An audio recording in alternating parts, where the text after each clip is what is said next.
Hello, what's up? This is Scotman back again for another Ask Scotman. So matagal na po tayo hindi nag-Ask Scotman dito sa channel natin. So I decided na for this April, this is the Ask Scotman. So this time, marami-rami akong sasagutin kasi nga matagal na miss ko rin. So gusto ko sumagot ng mga questions nyo and natatambakan na rin kasi sa group at saka sa mga comment section sa YouTube yung mga tanong. So dumami na masyado. So anyway, pwede naman kayo mag-stay, pwedeng hindi. Hindi ko naman kayo pipilitin. Like I said, kung interesado kayo sa mga questions, ilalatag ko na agad ngayon pa lang dito sa intro para hindi nyo na kayo mag-aksaya ng panahon kung may mga questions ba kayo dito na para sa inyo or hindi naman kayo interesado talaga. So ito yung mga tanong na. Okay? So, unang-una, galing kay Boss Christian Jess Sabas sa Tech Topics by Cotman. Sa Facebook po ito niya nilagay yung tanong. Hello po, okay lang po ba na kapag ang battery life is 100% at nag-battery saver po agad, so okay lang daw ba yun? Yung 100% pa yung battery pero gagamitin niya na yung power saver. Sasagutin natin yan. Actually, medyo sa maniwala kayo sa hindi, may mga marami-rami din na nagtatanong yan. For some reason, natatakot sila sa battery saver. So, sasagutin natin yan. So, the tanong is from Boss John Ray Sagadsad. Ang tanong niya is, lang po, ano po pinagkaiba ng screen resolution at screen density? So, medyo marami kasing nalilito kung, di ba, meron ako mga videos about screen resolution, pagpapalit, pagbababa. So, bakit may density pa? Or yung tinatawag na PPI? So, sasagutin din natin yan, of course. And, sunod, boss, bakit yung ibang phone, pag bagong bili, ang smooth niya, tapos pag tumagal, tagal nang nag-frame drops na siya. Bakit kaya? Pasagot, please. Galing kay Boss 8 OG. Yes, magandang tanong din yan. Lipat tayo sunod. Kay Boss Donte, sa experience nyo, totoo po ba nangangain ng data? Yung dito, SIM card? Sagutin natin yan. Galing kay Boss Joshua Sarmiento. Sir Rene, mas malakas po ba kumonsumo ng data ang 5G kumpara sa 4G? Totoo ba yun? Na forkit gumamit ka ng 5G, mas malakas nang gumamit ng data yon. Kumonsumo ng data. Yun yung exact word na ginamit niya. Of course, sasagutin din natin yan. And then, galing kay Boss Carlo J. Sareno. Mga boss, ask lang ako, kapag bago ba ang SD card, need pa ba i-format or hindi na? Kasi pag salpa ko, direct setup na. Yan. Pag bagong bili ba ang mga micro SD card nyo, pino-format nyo pa ba? Ano ba dapat ang gawin pag bagong bili ang micro SD card? Sasagutin din natin yan. Dami na, no? Meron pa ba? Galing kay Boss Jonathan Alquisola sa Tech Topics naman to. Salamat po sa pagbibigay ng attention sa inquiry ko. Ano po ang mabuting idudulot ng palaging software update? Kasi palagi na lang nagno-notify ang phone ko for update. So, another common questions. Sige, sagutin na rin natin. And galing kay Boss, make me paldo. May suggested Android browser ka, boss, na kaya gumamit Chrome extension. Yun, mga advanced user to na alam yung tungkol sa Chrome extension. Yes, meron. Sabihin ko sa inyo may ng konti. And finally, wala na pala. Yun na pala yun. So, meron tayong mga 8 questions na sasagutin. So, kung may interest ka dito sa mga question na to, please stay kasi sasagutin natin yan ng maayos at as much as possible malinaw sa pinakakaya ko. Kung hindi naman, okay lang po, mag-move on na po kayo sa ibang channel. Boring po kasi rito, nagpapaliwanag lang ako rito ng mga questions or sumasagot lang ako rito ng mga questions. Anyway, kung sa mga interesado, let's start. So, yun. Sa unang tanong, galing kay Boss Christian Jess Sabas. Boss, shout out. Hello po, okay lang po ba na pag ang battery life is 100% at nag-battery saver po agad? Okay, so, hindi ko alam kung saan nag-start yung, may napanood kasi ako sa TikTok na may nag-post din nun sa Facebook page ko, dito sa group na to. Pinost niya na, babae yun sa TikTok. Sinasabi niya na nakakasira daw ang battery saver. Kapag in-open niya daw yun, nagkakaproblema siya or basta ganun, ang daming So sa ilang dekada na ba? Sabi natin dekada mahigit na ako na nag-work sa pagtitechnician. At dumami na rin masyado ang cellphone na gumamit or mga smartphone na dumaan sa akin. Ngayon ko lang itong era na to ko lang narinig na ang battery saver ay nakakasira sa smartphone. Unang-una, lahat ng smartphone nilagyan yan. Hindi lang smartphone, pati PC, pati laptop, basta may battery, nilalagyan yan ng battery saving mode. Okay? Even with PC, meron pa rin battery saving mode kahit hindi naman naka-PC yun. Ang purpose na lang nun sa PC is para makatipid na lang sa konsumo sa kuryente. Pero meron pa rin silang battery saving mode na tinatawag. Yeah. Pero doon tayo sa smartphone. Okay? So, hindi po yan nilalagay. Unang-una po ito ha. Unang-unang point, hindi po yan ilalagay sa smartphone. Kung ever since kopong-kopong, nakakasira ang battery saving mode. Ang feature po na battery saving mode is para babaan ang performance level ng smartphone, ng chipset, ibababa nila, tapos yung interval na nag-update ng sa mga apps, binibigyan ng apps ng permission para gumamit ng processor, para makapag-request sila ng update sa mga servers nila. Kapag nag-battery saver mode po kayo, babawasan nila kung dati, kung normal na gamit, like every 5 seconds, nagre-request si Facebook app na updates. Yun, kapag nag-battery saving mode ka, hindi na siya 5 seconds. Gagawin siguro na every 60 seconds, every 3 minutes, mga ganon. Kasi para mas matipid sa battery, kung konti lang, kung bihira lang gagamit ng chipset, raw power. Kung bihira lang gagamit ng chipset ang mga iniwan mong social media apps, lalo na kung marami kang social media apps. Kung marami kang iniwang mga social media apps, at yun lahat, gusto siyempre kailangan nila ng update para makapaglagay sila ng notification dyan sa taas ng smartphone mo, malulobat ka agad. Malakas po sa battery yon. So, power saving mode or battery saving mode, or man iba-ibang terms niyan, bawat brand Power saving mode, battery saving mode, performance saving mode, something like that. Ultra saving mode, ultra battery saving mode, mga ganon. Iba-ibang pangalan pero isa lang meaning. Kaya po nilagay yan is para sa mga users na gusto makatipid sa battery. Okay? Lalo na kung hindi naman sila miyat-miya naghahawak ng phone. Like, maybe sa trabaho lang sila. Nasa trabaho sila, hindi mo kailangan gumamit na miyat-miya ng smartphone. Unless na kung ang trabaho mo talaga ay nasa smartphone. Pero kung nagtatrabaho ka, yun yung magandang gamitin dyan. Para pagbalik mo, after mong matapos sa trabaho, marami pa rin natitirang battery or charge ang battery ng smartphone mo. Okay? Pagtitipid po ng battery yon. Hindi po siya nakakasira ng smartphone. Ngayon, kung na-experience nyo naman, syempre hindi ko naman wina 100% or ina-absolute. Hindi ko naman ina-absolute na walang problem na naranasan yung nag-post nun sa TikTok. Siguro, ang problem na lang doon is software bug yun. Okay? Huwag nyo pong ilalahat kasi 100% po, kahit mag-imbestiga pa kayo, 100% po ng mga smartphones may battery saving mode at hindi yan nilagay dyan para manira ng smartphone. Ang purpose po niyan is pababain ng performance ng smartphone para makatipid sa battery. Doon naman sa tanong ni Boss Christian Jesabas, hello po, kailan po ba na pag ang battery life is 100% at nag-battery saver po agad? Okay na okay po. Kahit anong percent po. Kahit 99%, 100%, 80%, 70%, 50%, 60%, kahit anong percent. Walang restriction. Anytime na kailangan mo yung battery saving mode or anytime na feeling mo hindi mo naman gagamitin na matagal ang battery saving mode, gamitin mo po. Alright? Yeah. Sunod sa tanong. I hope nasagot, Boss Christian. Next, galing kay Boss John Ray Sagadsad. Aslan po, ano po pinagkaiba ng screen resolution at screen density? Ito, try ko mabilis to ha. Screen resolution is yun yung laki ng picture o video. Okay? Sabihin natin, kunwari, ito ang 720p, ito ang 1080p, at ito ang 4K. Kunwari lang, yan ang resolution. Ano ang density? Ang density, yung dami ng pixel sa kada resolution. Yes, 400 ppi or DPI. Iba-iba na yan eh. Pero PPI, sabi natin, pixel per inch. Ibig sabihin ng PPI, pixel per inch. Sa mga printer is dot per inch.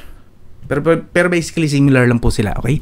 So, kunwari 400 ppi. Ano ibig sabihin ng 400 ppi or 400 pixel per inch? Ibig sabihin nun, 400 na pixel pinagkasya doon sa isang inch ng resolution.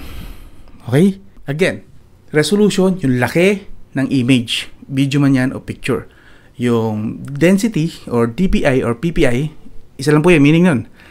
Isa lang tinutukoy nila is yung dami ng pixel per inch doon sa resolution na yon. Naintindihan nyo? So, laki ng image, resolution. Dami ng pixel sa loob ng 720p, DPI or density or PPI. Okay? Yun po pinagkaiba nila. Again, one last time, para malinaw lang. Resolution, itong laki ng screen na to. Pwedeng mataas ang PPI, like kunwari 400 PPI, pwedeng 400 PPI sa 720p, sobrang dense nun. Ibig sabihin, sobrang pino yun. Kahit 720p pa lang, 720p lang resolution, sobrang pino nun kasi ang dami niyang pixels na pinagkasya per inch. Okay? Ngayon, Meron naman na tayo nakikita na low DPI na mga high resolution ng mga tablet. Meron ganon. Like yung low end ng mga Apple or low end ng mga Android device ng mga tablet, ang laki ng resolution nilalagay nila, yung mga low end 2K resolution yung screen ng tablet na mumurahin, pero binaba nila sa 150 DPI lang. Mga ganon. So, mas mataas na DPI at mas mataas na resolution, both yon malakas sa battery at processing power. Mas mababang resolution at mas mababang DPI or density, mas tipid sa battery yon. So, pwedeng paghaluin din. Pwedeng malaki resolution, maliit yung density, konti lang yung density. Kagaya nga ng mga sinasabi ko na low-end na tablet, pwede po yun. At least nababalance nila kahit malaki yung resolution, pero konti lang yung density, konti lang yung pixel na pinagkasya. Pwedeng i-balance yun na pwedeng tipid sa battery, pero at least taas pa rin ang resolution. Okay, naintindihan nyo pa ba? I hope na hindi na kasi yung purpose ko, sana maintindihan nyo. Again, one last time. Tama na yan. Anyway, I hope, Boss Chanry, na sagot ko yung tanong mo. Di pa tayo kay Boss 8OG.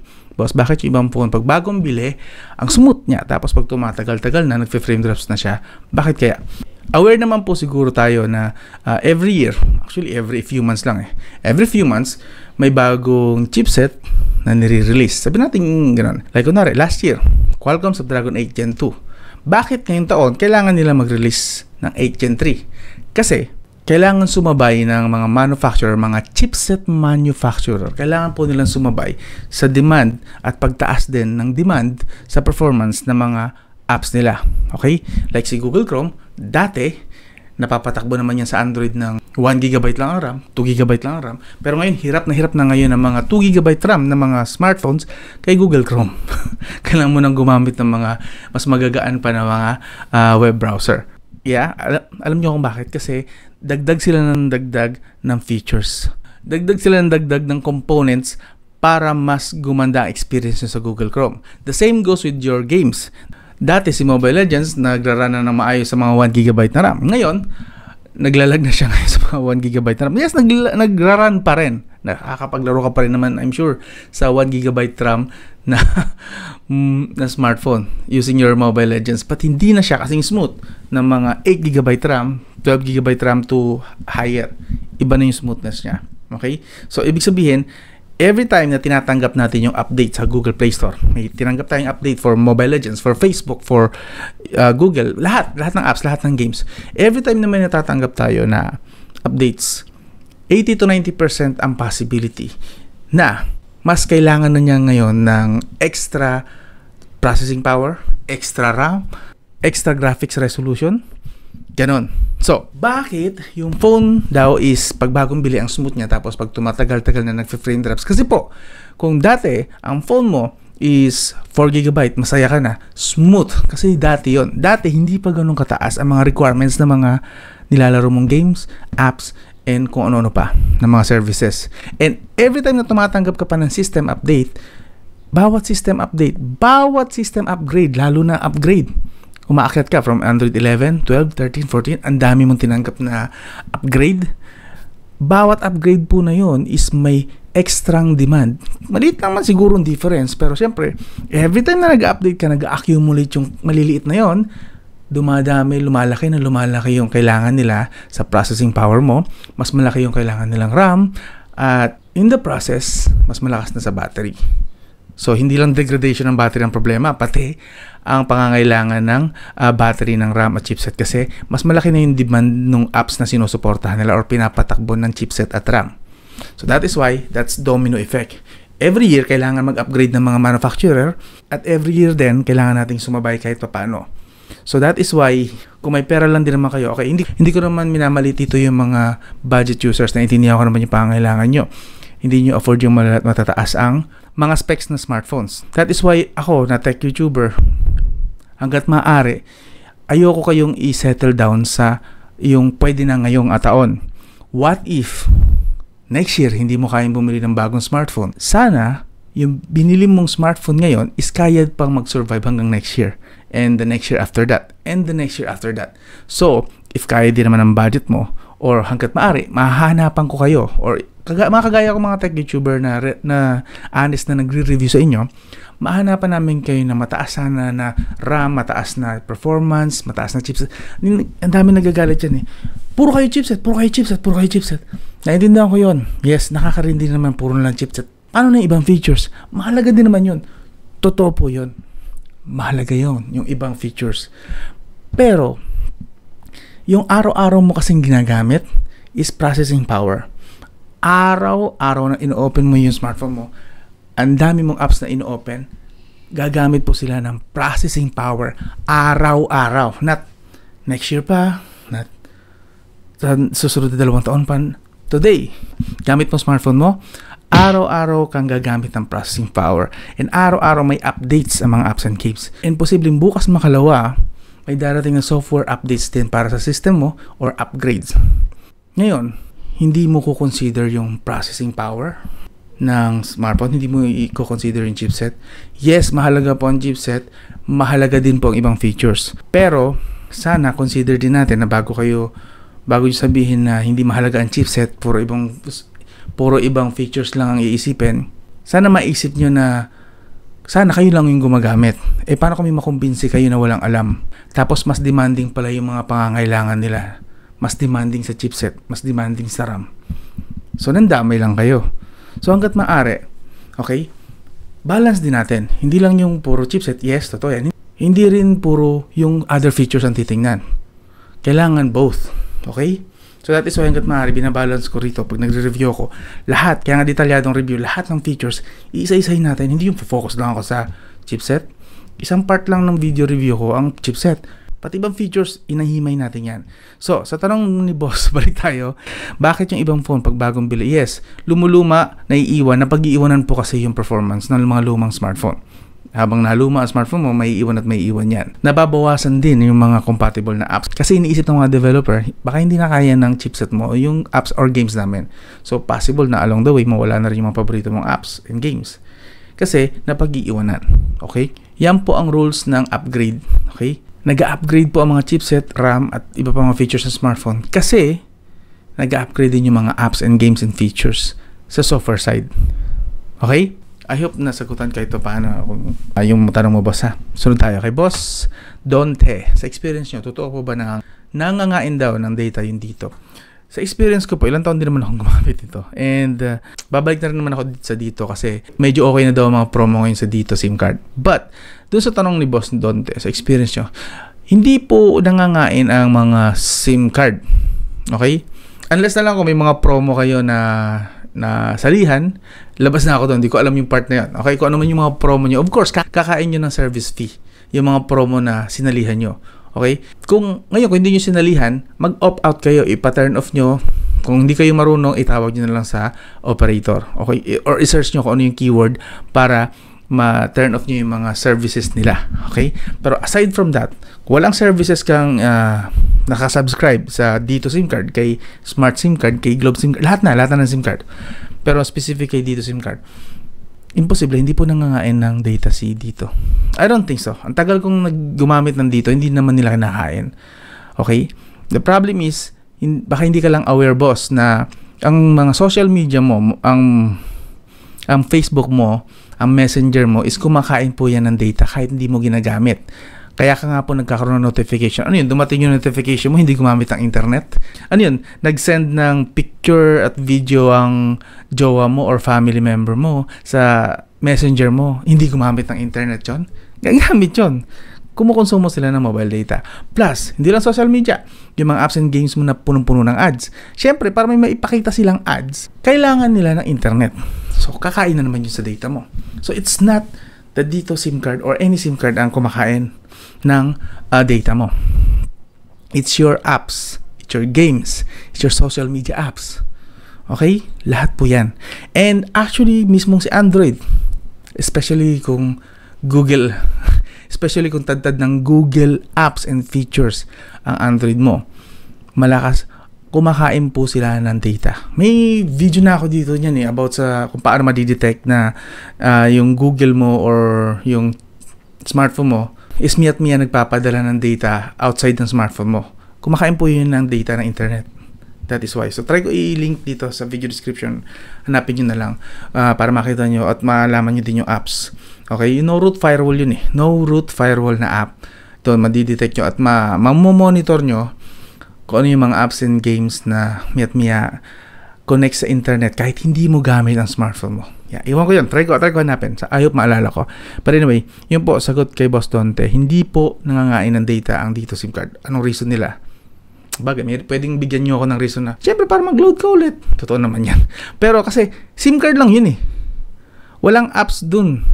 Anong kakain nun? Si dito SIM card is more, parang antena eh. Alam mo yun, yung TV mo, hindi yung gagana kung walang antena. Okay? So, ang antena is yung SIM card. Saksak mo, then may papasok na signal. May mapapanood ka na sa TV mo. Ganun po yung mga SIM card eh. Parang antena sila eh. Pero syempre may sarili antena yung phone. Inaano ko lang. Analogy lang. Parang antena sila. Okay? Sila yung pandugtong sa service ng internet at sa smartphone mo. Magko-connect na sila. Then, doon tutulay yung data. Ganon. Okay? Anyway, lipat na tayo sa sunod na tanong.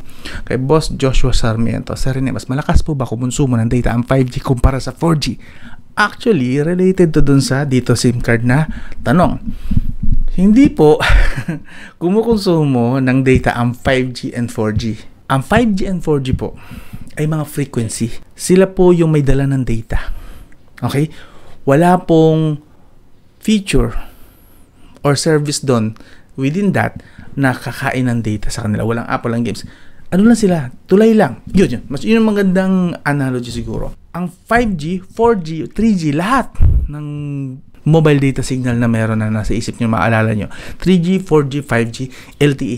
Lahat po yan, isipin nyo, is para mga tulay. Okay? Ang difference nila, 4G, manipis na tulay. 5G, malapad na tulay. Okay? So, kung manipis na tulay, ganito lang karami na internet ang papasok. Like, hanggang 50 Mbps lang siguro.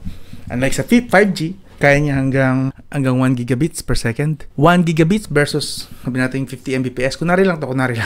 So, yun yung difference lang nila. Kung kumukonsumo sila, malabo yun. Alam mo kung anong kumukonsumo? Babalik ko yun sa sinabi ko kanina. Mga apps and games mo, social media na iniiwan mo sa background, na nagra-run. Hindi porke kasi na naka-off yung screen ng phone mo, hindi porke naka-off ang screen yan, hindi na yan gumagana. Hanggat hindi po siya totally naka-power off, technically, bukas pa rin ang smartphone mo, tapos iniiwan mo rin nakabukas ang wifi or mobile data mo, kakain po yan ng internet, kakain ng processing power, gagamit ng RAM, kukonsumo ng battery. Hanggat hindi naka-power off ang smartphone mo, kung naka-off screen lang, yan, screen lang yung naka-off. Pero yung chipset niya, yung motherboard, lahat gumagana, yung antenna, yung Android operating system gumagana, kumukonsumo po yan ng lahat ng resources na ma-detect niya. Chipset, RAM, battery, signal, internet, yung mobile data mo.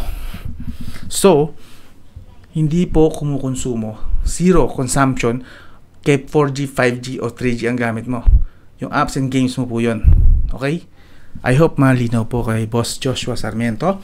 Again, hindi po kumukonsumo ng data ang 5G and 4G. Mga tulay po sila, daanan. Walang reason para kumonsumo sila ng internet. Dadaanan lang sila ng internet. Lipat tayo kay Boss Carlo J. Sareno. Mga boss, ask lang ako kapag bago ba ang SD card, need pa ba i-format or hindi na kasi pag salpa ko direct setup na. Okay, so I'm sure marami dyan na kapag bago ang micro SD card, salpak na diretso. Yun. Hindi na nila pinaformat. Pero malaki po ang safety na makukuha nyo kapag finormat nyo po muna. Kahit po galing yan sa sealed pa na lalagyan. Okay? Bibigyan ko kayo ng mga reason. Una-una, sa mga mahihilig dyan bumili ng micro SD card sa mga tabi-tabi, marami po ngayon na kumakalat, especially ngayon, ang dami na po nababalita na ang mga micro SD card na binibenta and flash drive may kasama pong malware. Yes. Hindi mo pa rin ba i-format ang micro SD card mo or flash drive mo na nabili? Or kahit anong nabili mo, i-format mo po yun. Kahit na sure ka. Pangalawa, isa sa pinakamabilis na way na para malaman na may damage ba yung micro SD card mo is i-reformat mo. Yes, para malaman mo na kung defective ba siya o hindi. Kasi, usually, pagka matagal ma-reformat ang micro SD card, like, usually dapat kasi by default, around 5 to 30 seconds, maximum, pinakamatagal na dapat yung 30 seconds kapag nagpo-format ng micro SD card. Ganun lang po kabilis dapat ma-format ang micro SD card kahit gano'n po yung kalaki. Okay? Meron po ako dito 1 terabyte, meron akong 3 GB, may 5 terabytes po ako doon ng mga flash drive. Hindi po umaabot yan ng 30 seconds kapag nagpo-format ka. Okay? So, kung doon pa lang lumagpas ng 30 seconds, umabot ng 1 minute, 2 minutes, 3 minutes, may issue po yung micro SD card na nabili mo or flash drive na nabili mo. May issue po yun. So, ang next mong gagawin doon is try mo maglagay na kuha ka ng isang movie na at least malaking movie para malaki yung file. Like, kunwari 1 gig na movie, ang laki. Gagawa ka ngayon ng replica nun. Gumawa ka ng mga 20 na folder, tapos copy ka ng copy, i-copy mo, lagyan mo ng isang movie yung 20 folder. Kapag nag-hang, nag-corrupt, nag-stack, defective po yung micro SD card na binili mo or flash drive. 100% yun, defective yun. Kapag hindi mo napuno yung 20 folder ng isang 1 GB na movie. Kung wala kayong 1 GB na movie, kahit yung maliliit na movie lang, 500 MB, okay lang yan, kahit ilan. Basta, mapaabot mo ng 20 GB. Kunwari, 32 GB binili mo, paabutin mo ng 20 GB. Copy lang, copy. Pagka-copy, lipat ka sa kabilang folder, copy mo doon. Pagkatapos, lipat ka ulit sa folder hanggang sa makompleto mo yung 20 na folder. 100% may defect yung pagka hindi tumuloy-tuloy, naghang. Fake or defective yung nabili mo micro SD card. So, isa yun sa mga reason bakit kailangan mag-reformat na micro SD card. Minsan, naka-encounter naman ako few years back, sa SM ko binili, may stapler na lang yung seal. Di ba kasi plastic siya, tapos papel. Tapos nasa loob nun, sa gitna ng plastic at papel, yung flash drive na binili ko. Nagtataka ako, stapler na lang siya, pero okay lang. Since branded naman yung binili ko and kilala din yung outlet na binilang ko, okay lang. Binuksan ko, ginamit ko, inuwi ko. Pagka uwi ko, sinaksa ko, may laman. Ibig sabihin, hindi brand new yung binabili ko. Walang issue, walang problema yung flash drive, gumagana na maayos, pero may laman. Buti na lang, yung laman nun is safe lang na files.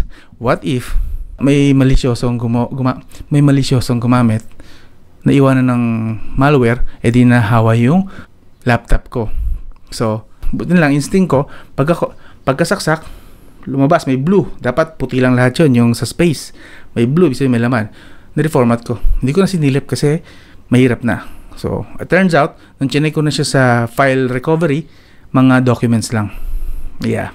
So, just to be safe, always, kahit brand new po, galing sa box sealed, format nyo, gasino lang naman yung segundo lang. So, katatamaran mo ang 1 to 30 seconds na format versus sa safety ng device mo. Come on.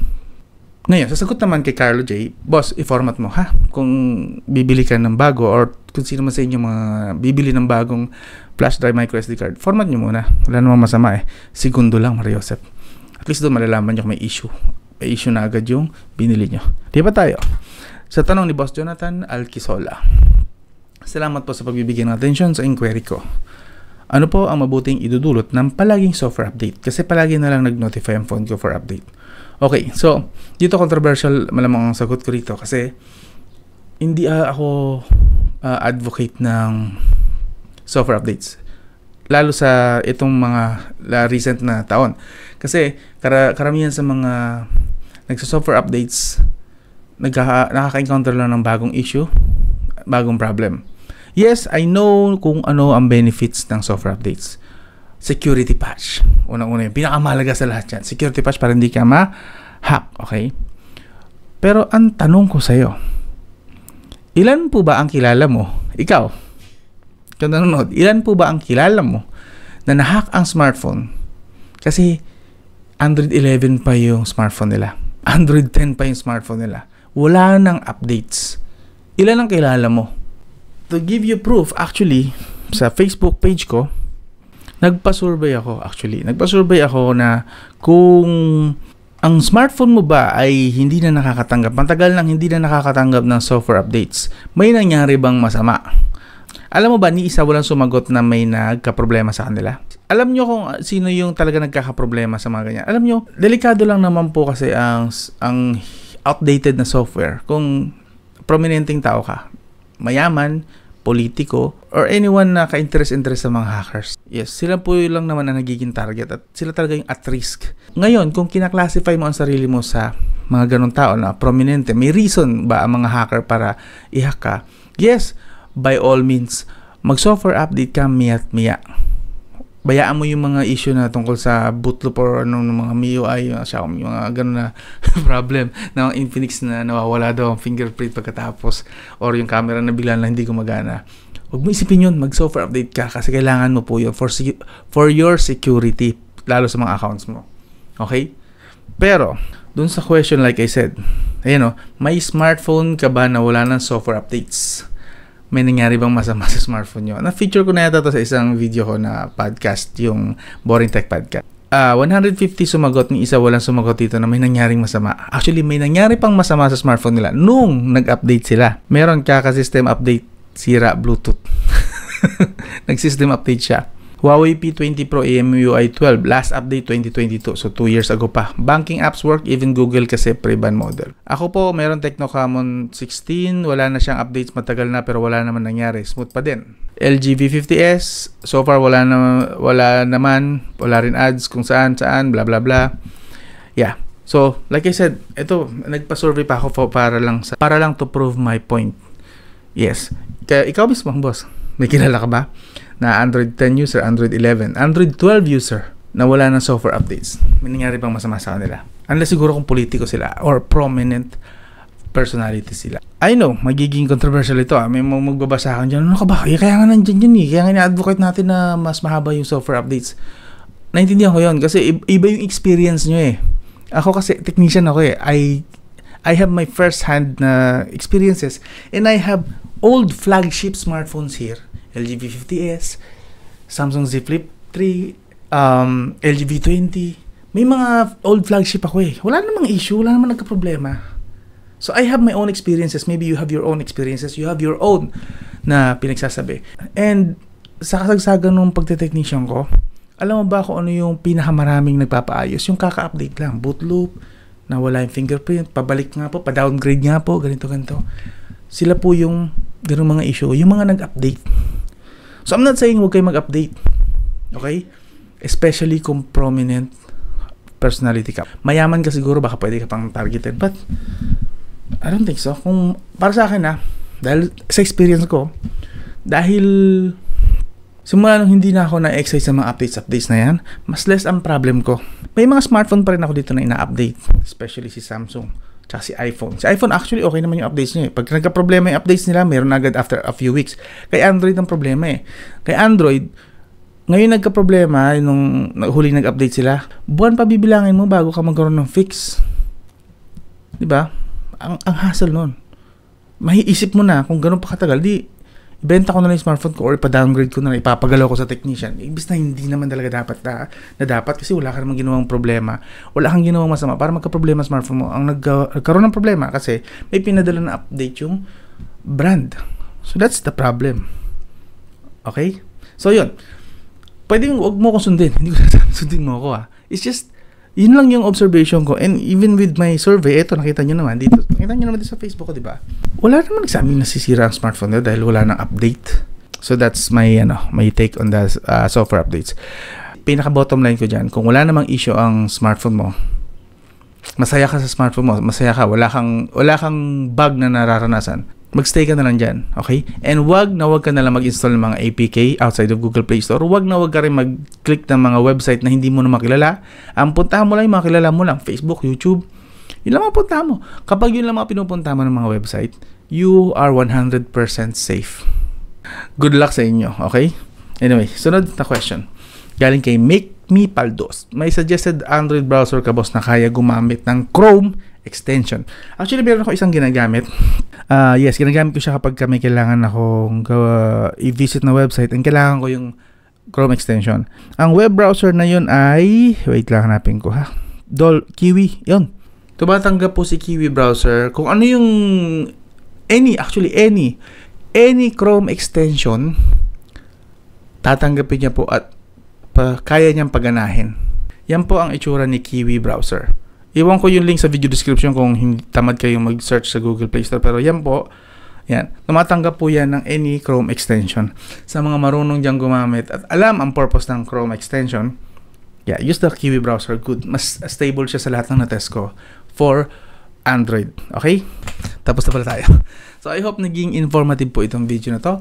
And kung may mga tanong pa kayo na gusto niyo sagutin ko rin sa susunod na video, gamitin niyo lang yung comment section. Free po yan, and free lang din po na ang sagot ko rito. Yun nga lang, hindi agad-agad. Hintayin nyo lang. Sorry na, marami akong ginagawang video din. At may trabaho din ako sa labas ng YouTube. So, you know. Anyway, kung nagustuhan nyo yung ganitong style ng video, I hope consider nyo mag-subscribe, like, and share. Hanggang dito na lang. This is Kotman. This was Ask Kotman na segment. I'll talk to you again soon. Iwan lang kayo ng mga questions nyo sa comment section. Ako nang bahala. I'll talk to you again soon.